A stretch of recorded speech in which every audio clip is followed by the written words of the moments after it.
إني نهيت أن أعبد الذين تدعون من دون الله قل لا أتبع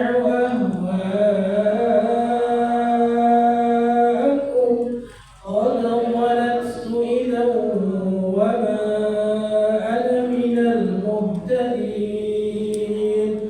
قل إني على بينة من ربي وكذبتم به ما عندي ما تستعجلون به إن الحكم إلا لله يقص الحق وهو خير الفاصلين قل لو أن عندي ما تستعجلون به لقضي الأمر بيني وبينكم والله أعلم بالظالمين وعنده مفاتح الغيب لا يعلمها إلا هو ويعلم ما في البر والبحر وما تسقط من ورقة إلا يعلمها ولا حبة في ظلمات الأرض ولا رطب ولا يابس إلا في كتاب مبين وهو الذي يتوفاكم بالليل ويعلم ما جرحتم بالنهار ثم يبعثكم فيه ليقضى أجل مسمى ثم إليه مرجعكم ثم ينبئكم بما كنتم تعملون صدق الله العظيم وصدق رسوله النبي الكريم ونحن على ذلك من الشاهدين والشاكرين والحمد لله رب العالمين.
Assalamualaikum warahmatullahi wabarakatuh. Waalaikumsalam warahmatullahi wabarakatuh. Alhamdulillahirabbil alamin wassalatu wassalamu ala asyrofil anbiya'i wal mursalin wa ala alihi washabbihi ajmain.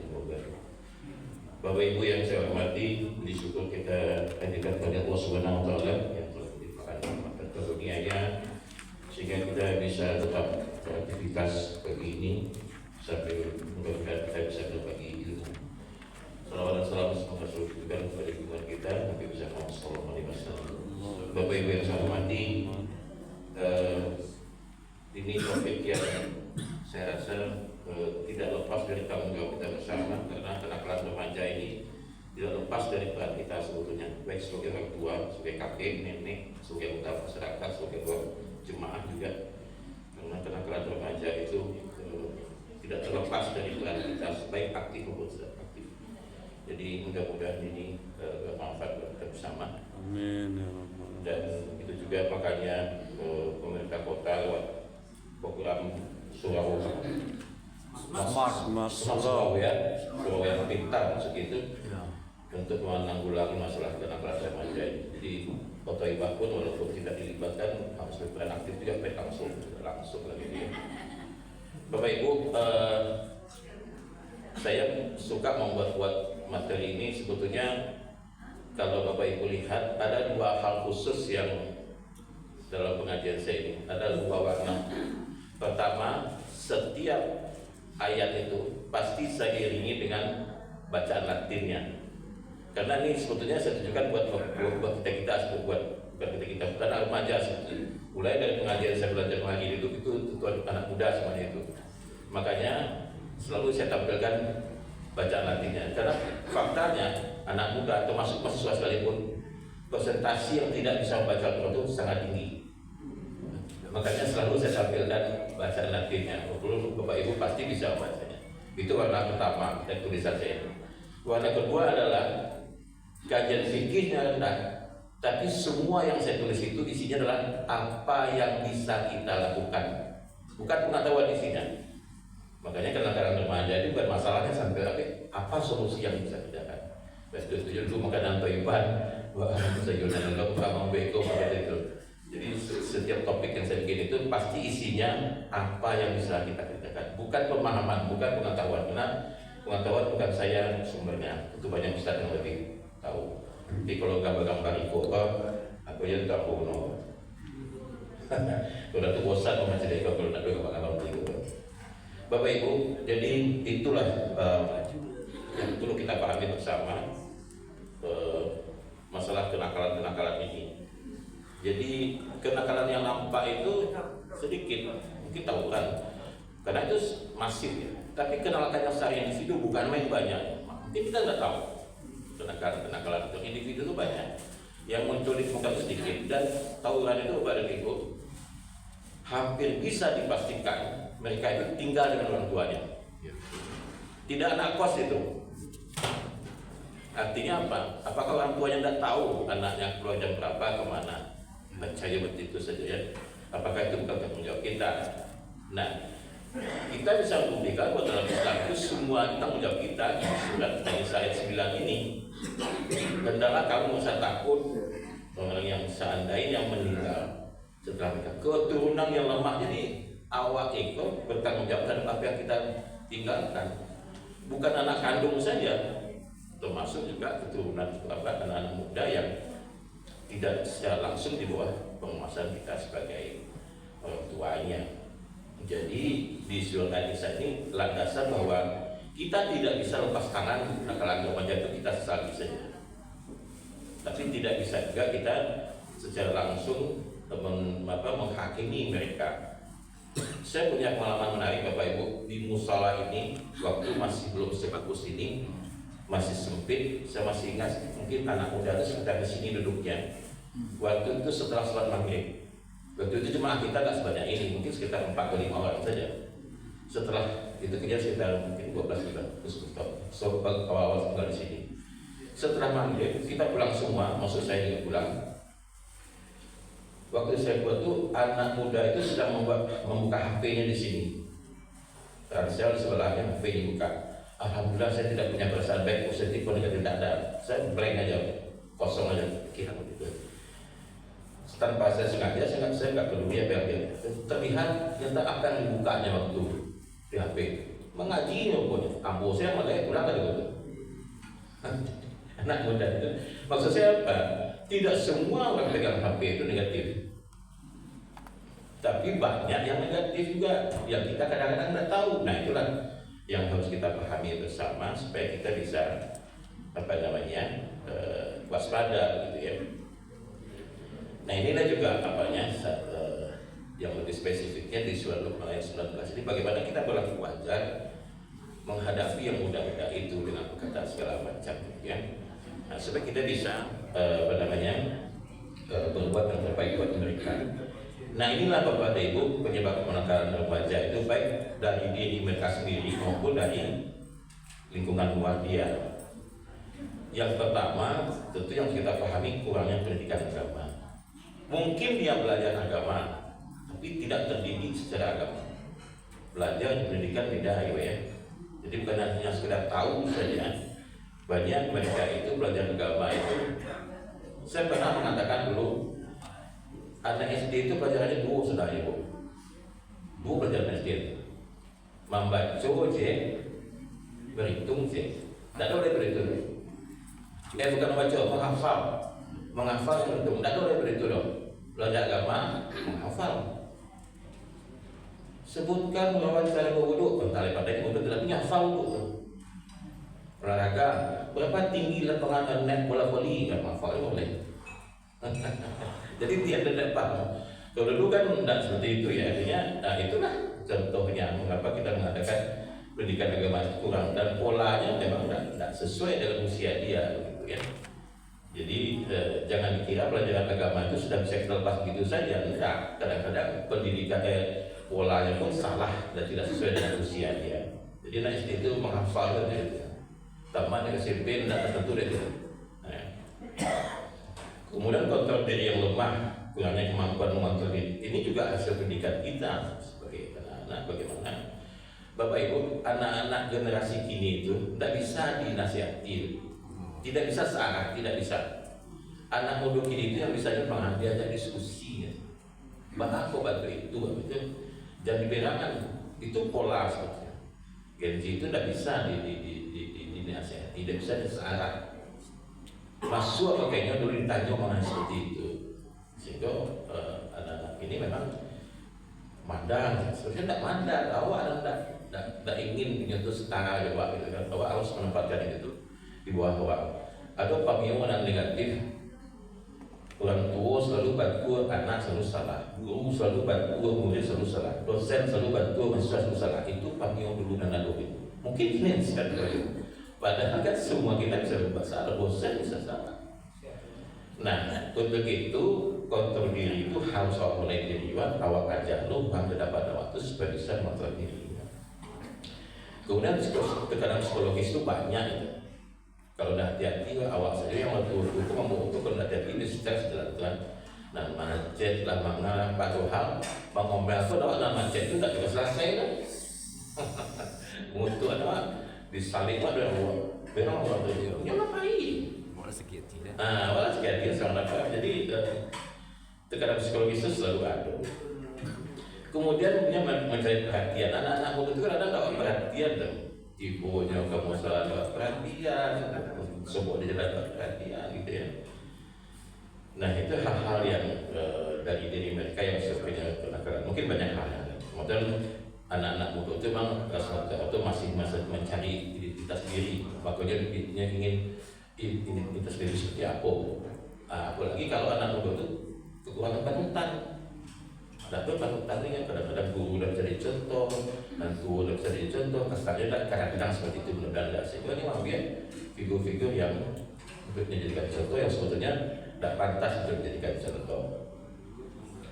Nah, faktor nilainya keluarga, bisa lingkungan, bisa lingkungan masyarakat, bisa media digital, habis keluarga gitu juga kan.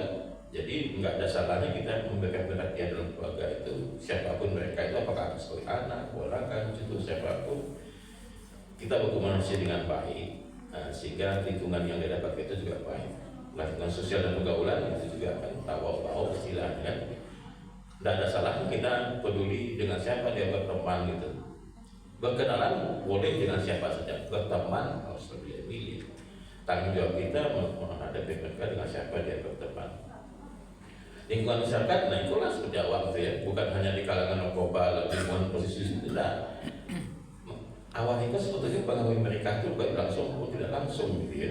Nah jadi mudah-mudahan awak bisa merangkul mereka secara langsung dan betapa banyaknya kesempatan yang dapat memberikan mereka secara wajar. Nah media digital itu lebih bahaya sebetulnya kalau ada hati-hati, tapi kalau hati-hati bagus sebetulnya. Tidak HP-nya yang salah, tidak orangnya yang salah, tapi pengawasannya kurang sebetulnya. Apalagi di itu upload saja tertentu lakukan bisa tahu dimanapun kan gitu ya. Jadi maksudnya orang mention atau sesuatu itu kalau tidak viral tidak akan dituliskan orang gitu. Jadi media sosial itu apapun bentuknya, WhatsApp segala macam itu menjadi hal yang harus waspadai. Dan di situ juga masuknya paham-paham negatif. Saya mungkin sudah beberapa kali menyampaikan bahwa anak muda itu pasti lebih suka TikTok. Makanya merusak anak muda itu memang lewat TikTok. Banyak itu. Termasuk yang pernah saya sampaikan si Kuhaimah itu merusak anak muda itu lewat TikTok. Tidak lewat Facebook. Karena dia tahu anak muda itu baca di TikTok. Jadi hati-hati, TikTok itu bukan hanya untuk berbisnis saja, tapi juga untuk merusak. Tidak mungkin tidak itu tujuannya. Saya lihat itu apa yang disampaikan Pak Khoimah. Pasti itu dia. Dari narasi yang dia sampaikan, dari topik yang dia bahas, dari cara dia masuk itu pasti dari merusak generasi muda. Karena dia masuk kepada logika-logika yang apa biasa ada di benak anak muda, di situ itu masukin. Nah, hati-hati. Jadi kita sedang diserang dari mana-mana. Dampaknya sekilas saja yang kesehatan terganggu, masalah akademis prestasi pasti turun, masalah sosial itu juga, dan gangguan keamanan, tawuran segala macam itu. Nah mungkin kita fokus di yang sedikit ini. Bagaimana solusinya? Bahkan keluarga itu menjadi lebih penting kepada ibu. Jangan sampai si anak muda ini teman curhatnya teman, kalau bisa kawan orang tua itu teman curhat gitu. Bagaimana yang anak-anak itu kalau dia baru punya masalah bicara dengan orang tuanya, bukan dengan orang lain.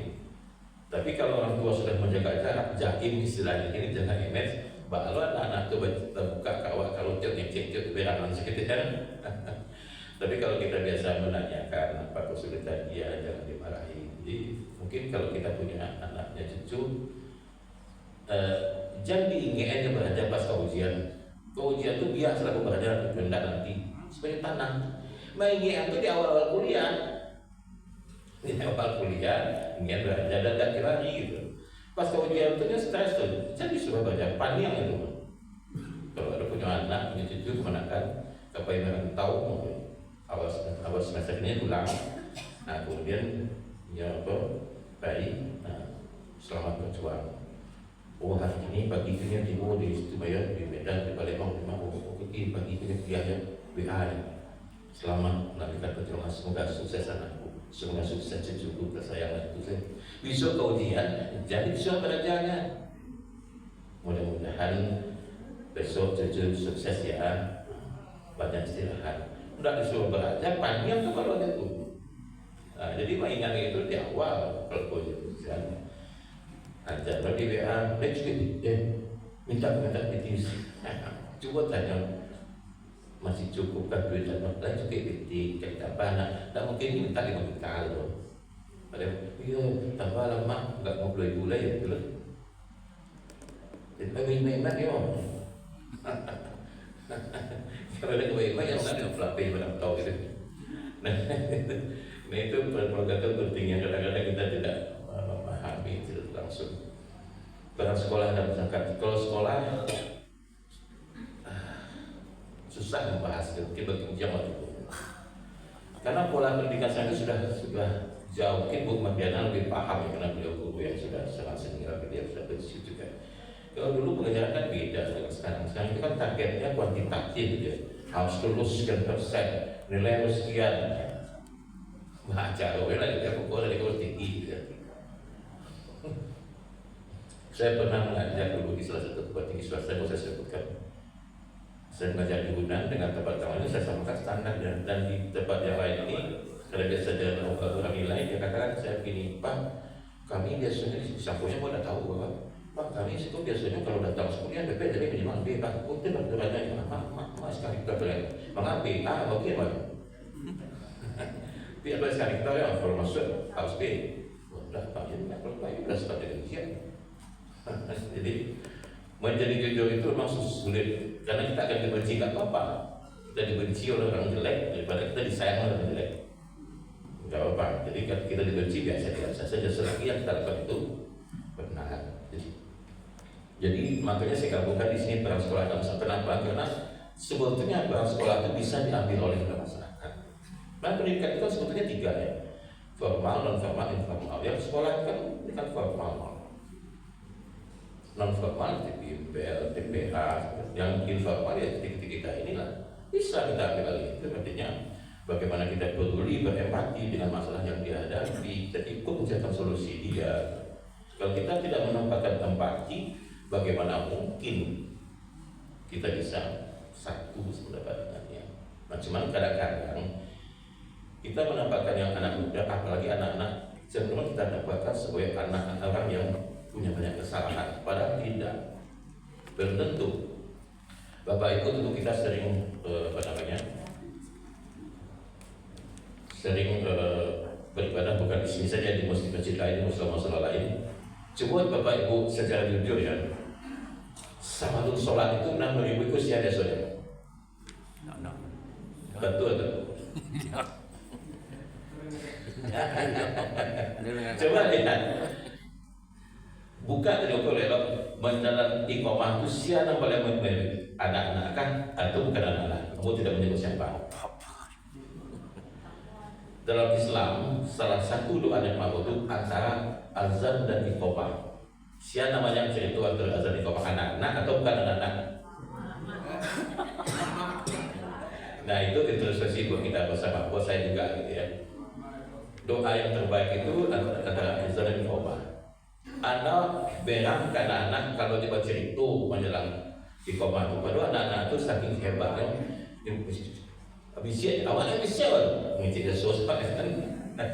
Jadi tolong jangan tempatkan generasi muda sebagai biang kesalahan. Kadang-kadang kita tanpa kita sadari gitu ya.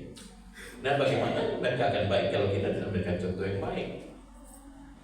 Saya sering melihat di sini bahwa masalah sholat pun anak-anak itu masih bercerita, tapi bisa ya. Berarti dia tahu bahwa itu salah, tapi kenapa dilakukan juga? Dia anak kecil.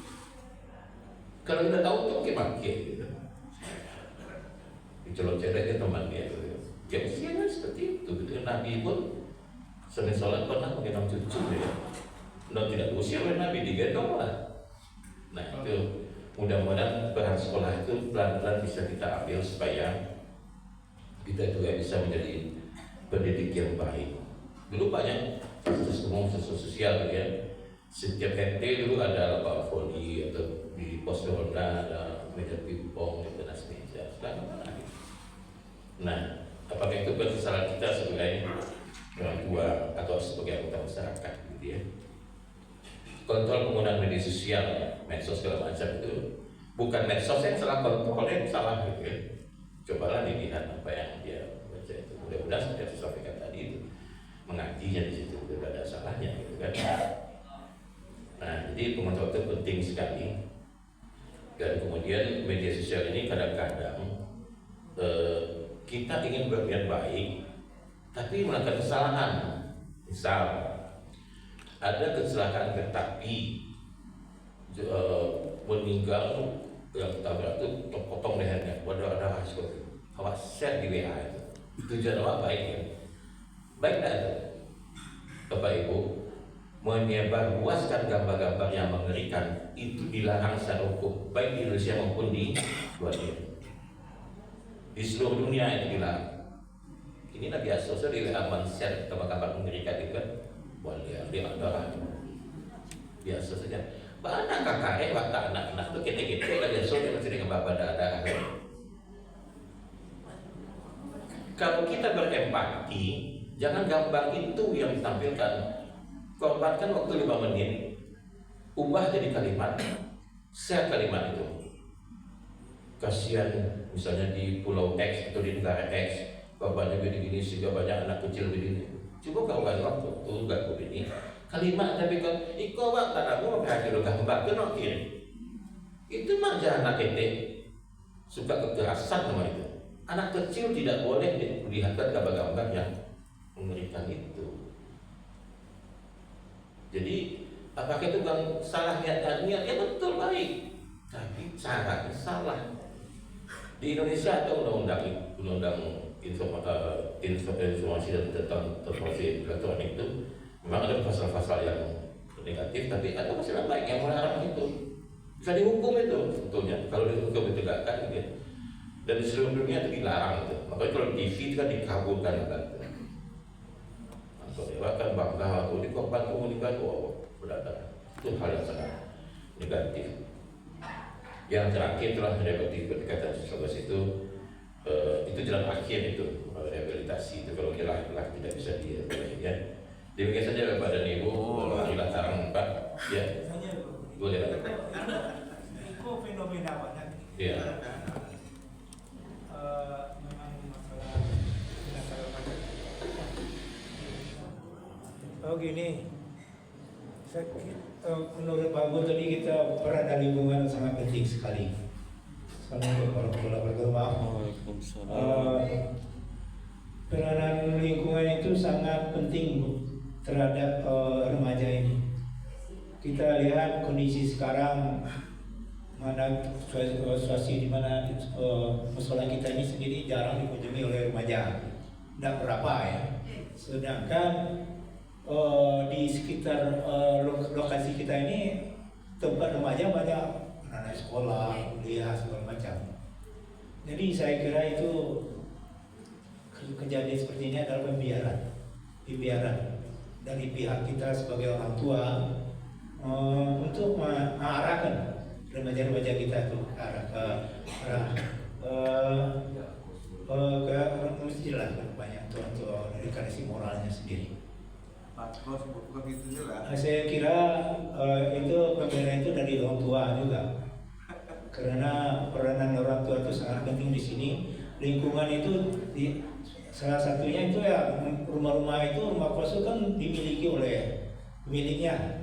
Saya kira itu perlu adanya pengarahan dari pemilik kos itu, bagaimana supaya ada tata cara kita bermasyarakat, bagaimana sekarang saya kira ini kan mereka tuh tidak mau tahu dengan kondisi sekarang. Sedangkan mereka itu di sini menempati waktu yang lama. Saya kira bagaimana solusinya tentu harapan kita pemilik kos ini mengarahkan pada kira-kira yang kos di sekitar rumahnya itu datang ke masjid atau ke musola. Saya kira itu perlu ketegasan di sini, karena saya kira ini di kondisi moral ini sudah sangat tidak mau tahu dengan kondisi lingkungan gitu. Saya kira itu bagaimana solusinya itu perlu kita harapkan. Terima kasih. Assalamualaikum warahmatullahi wabarakatuh. Baik Pak Ustaz, jadi betul anak kos di mana-mana ada ya. Tapi kita tidak bisa hanya menyalahkan pemilik kos saja. Kita kan juga tetangga kos gitu kan. Tanggung jawab kita bersama. Sekecil apapun tanggung jawab kita bersama. Itu bukan tanggung jawab pemilik rumah kos, tanggung jawab Pak juga gitu. Itu udah mau datang kos gitu. Apa contohnya? Mohon maaf ya. Saya sudah sampaikan materi yang saya tulis ini. Kan saya sudah katakan ini saya contoh sesuaikan kalimatnya, bacaan latihnya. Memang untuk anak muda, untuk anak kos dulu saya pernah sampaikan. Jadi tujuan saya bacaan dulu sudah sampaikan ke Pak Ketua kalau nggak salah. Setiap akhir tahun, berarti kalau ini Desember sudah dekat ya. Semua materi saya ini akan saya bukukan. Saya bikin judulnya cocok yang kuliahnya cocok untuk anak muda. Saya akan lewat tangan Pak Ketua akan kita bagikan ke rumah-rumah anak kos itu. Kan pernah masuk di lupa itu ya. Makanya kalimat sederhana, isinya solutif semua itu, tidak kayak fikih gitu. Bagaimana caranya, misalnya solusinya apa, seperti ini. Memang saya katakan dulu, jadi lewat tangan Matoyoba, ini kan saya bukukan, covernya saya usahakan supaya menarik buat anak muda. Nanti kita, lewat Matoyoba kita bikinkan anak-anak kos itu. Kalau kita tidak menyebut bagaimana dia mau datang, kita kan bisa tunggu dia aja kan. Jadi bukan hanya peran ibu kos, bukan hanya peran bapak kos, peran musola juga gitu, peran kunai juga. Terus sekecil apapun mari kita sama-sama berbuat, sekecil apapun. Biarlah ketek, tapi ada tapi tidak sama sekali bermanfaat atau tidak terpulang kepada mereka. Jadi saya sampaikan ini, jadi makanya setiap saya bikin saya ketik, bukan hanya dalam bentuk PowerPoint saja, ada Word-nya, ada PDF-nya, bukan saya bukukan dan sudah mulai saya bukukan. Nah, sehingga nanti kepada Ibu kita bagi, karena itulah peran kita baca supaya kita betul-betul kita kita berbuat sekecil apapun. Bapak dan Ibu, ini materi saya At-Thaibah. Nah, diketik At-Thaibah itu aduh usaha produktif majelis ilmu ya. Nah, saya juga misalkan ada materi pengajian, ada buku Pak. Nah ini covernya Pak, ini daftar isinya, ini isi bukunya. Sudah mulai saya bikin Pak. Itulah sekecil apapun kita bersama. Jadi pemilik rumah kos itu awak rangkul sama-sama jawab. Jadi awak menjadi bagian dari bapak dan ibu kos itu untuk sama-sama berbuat. Nah inilah yang seperti ini kata yang khusus. Jadi nanti kita bagikan, saya sudah cari anak-anak muda yang mungkin. Jadi kita jangan sampai menempatkan pemilik kos itu sebagai orang lain gitu. Pemilik kos itu kan sana awak itu. Jadi artinya mari kita sama-sama berbuat. Jadi tidak ada kita menempatkan orang itu sebagai orang lain gitu. Kita tempatkan sebagai kita juga, anak kos itu sebagai kita juga, sekecil apapun mari kita berbuat. Mudah-mudahan ada manfaatnya Bapak dan Ibu. Sebentarnya bukan Mama dan saya juga. Silakan kalau ingin berinfak. Nah kalau apa? Ya. Terima kasih Pak. Jadi yang kita bersama ini. Jadi begini, ada usul begini Bu. Bagaimana kalau kita minta ini kepada pemilik kos, bapak kos, kita surati beliau, sudah kita imbau juga kalau bisa diajak mahasiswa yang tinggal di rumah itu untuk kegiatan acara yang ada di sekitar kita ini. Jadi kita surati, jadi nanti langsung pemilik kos mungkin tahu ini ada undangan dari musyola atau dari masjid, coba kita bersama-sama. Terus sekarang kita kan belum proaktif ini, jadi mungkin melalui ini ada mediasinya. Bapak kos menyampaikan ini anak ada undangan. Nah, mudah-mudahan ada pemikiran yang lebih efektif ini mungkin. Terima kasih. Assalamualaikum warahmatullahi wabarakatuh. Terima kasih Bapak. Ini saya setuju itu. Tapi intinya adalah kalau menurut yang ya mohon maaf kalau masalah, jangan kita menempatkan Bapak Ibu kos sebagai orang lain gitu. Kita kita satu dan Bapak dan Ibu kos itu. Artinya apa? Kita tidak minta kita yang sama-sama begitu. Nah kemudian saya sudah sampaikan di sini, anak muda itu nggak bisa dikasih pengajian saja. Kita di sini kan banyak dosen dan mantan dosen sama-sama boleh agiat topik malam minggu pada Isya disediakan waktu bagi mahasiswa untuk konsultasi tentang belajar di perguruan tinggi. Apa namanya? Kan itu pernah saya tawarkan gitu dulu tentang solusi masalah kuliah, masalah pergaulan anak muda. Jadi kita Pak Fahmi, Ambo atau siapapun hadir di sini, kita tidak undang mereka bukan untuk pengajian saja gitu. Pengajian itu kan bukan hanya ayat Al-Quran saja.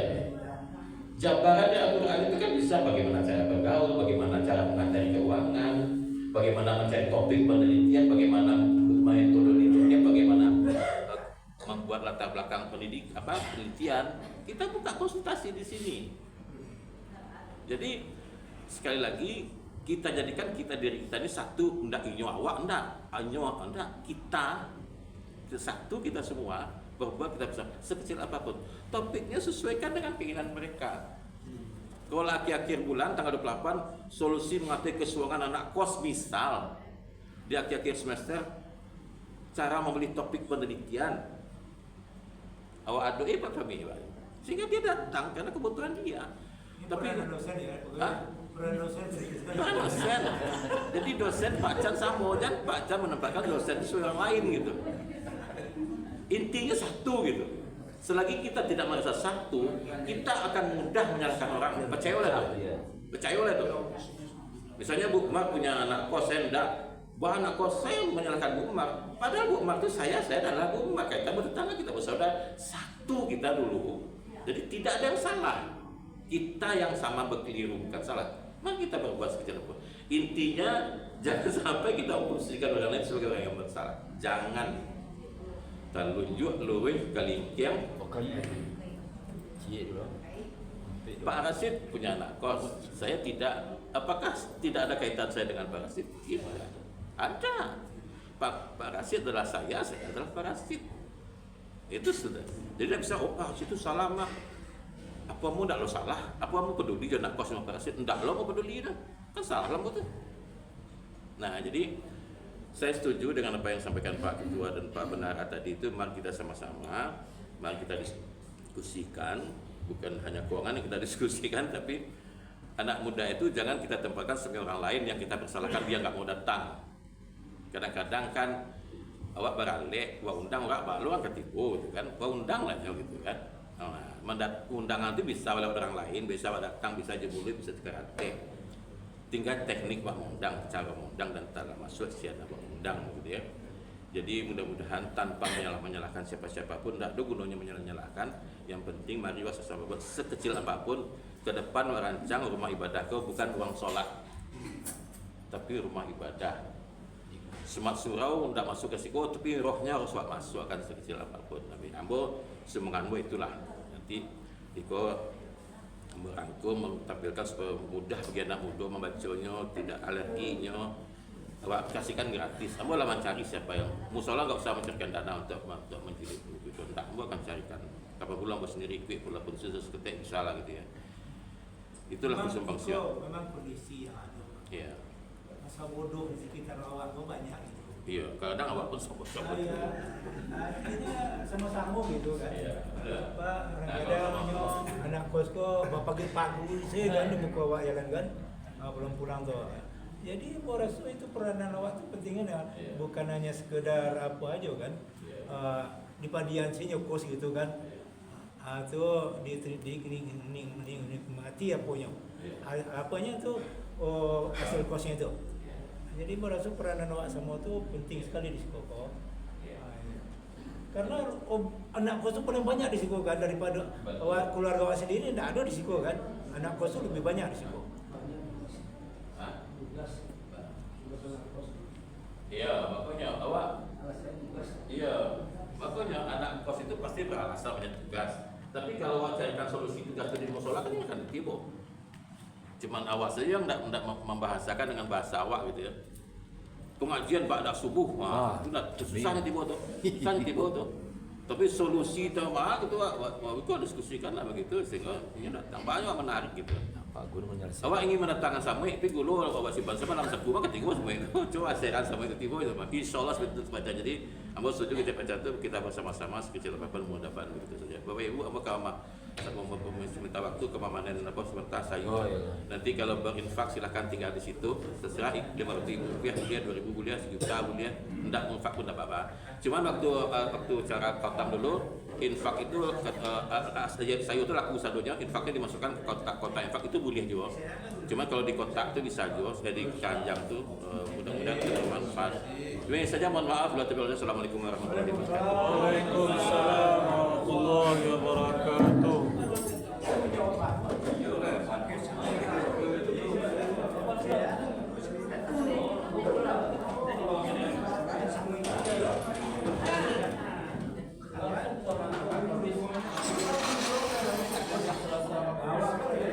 Bapak Ibu, informasikan infak pagi ini untuk Al-Maidah 100.000, Untuk operasional 78.000, Almeida 100.000, operasional 58.000. Dan nanti malam setelah maghrib kita akan mengadakan pembubaran panitia kakak. Almeida disediakan oleh Pak Ketua. Terima kasih atas perhatiannya.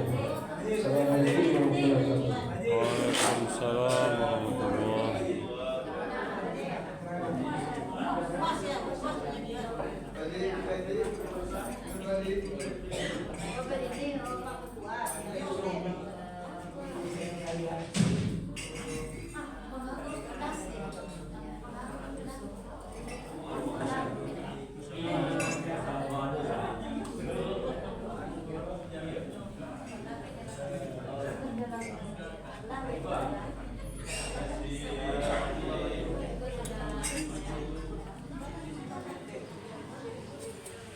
Cuma kayak talambe kameramen. Kameramen lah talambe. Mexico cekong cek. Cici lah gua. Ibu Resia.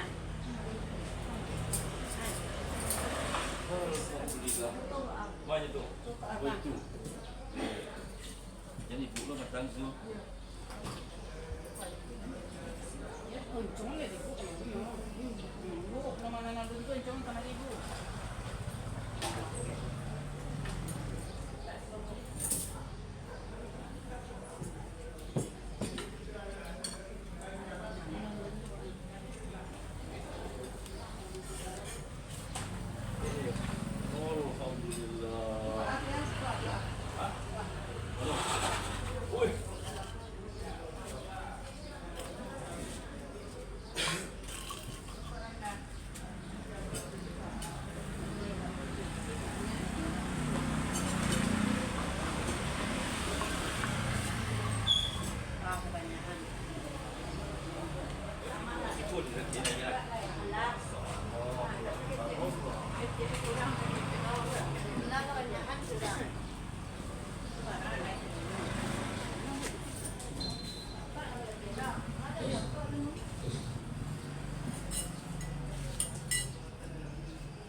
Ya tunggu cari aku.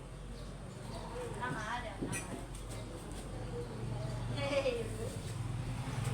Ini data di bawah jadi di samping yang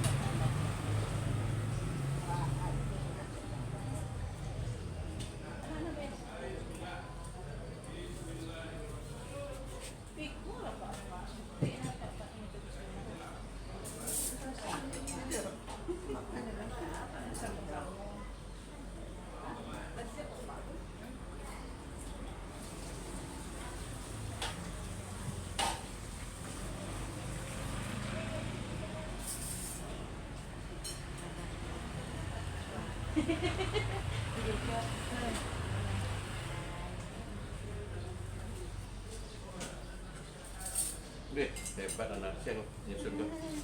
Laki jadinya.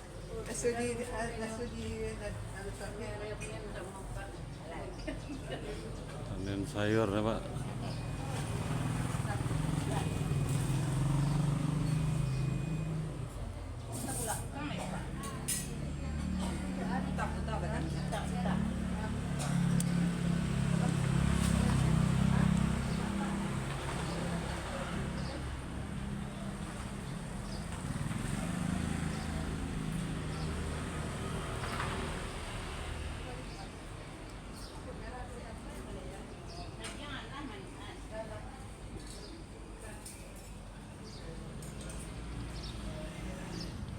Alhamdulillahirabbil alamin. Assalamualaikum warahmatullahi wabarakatuh.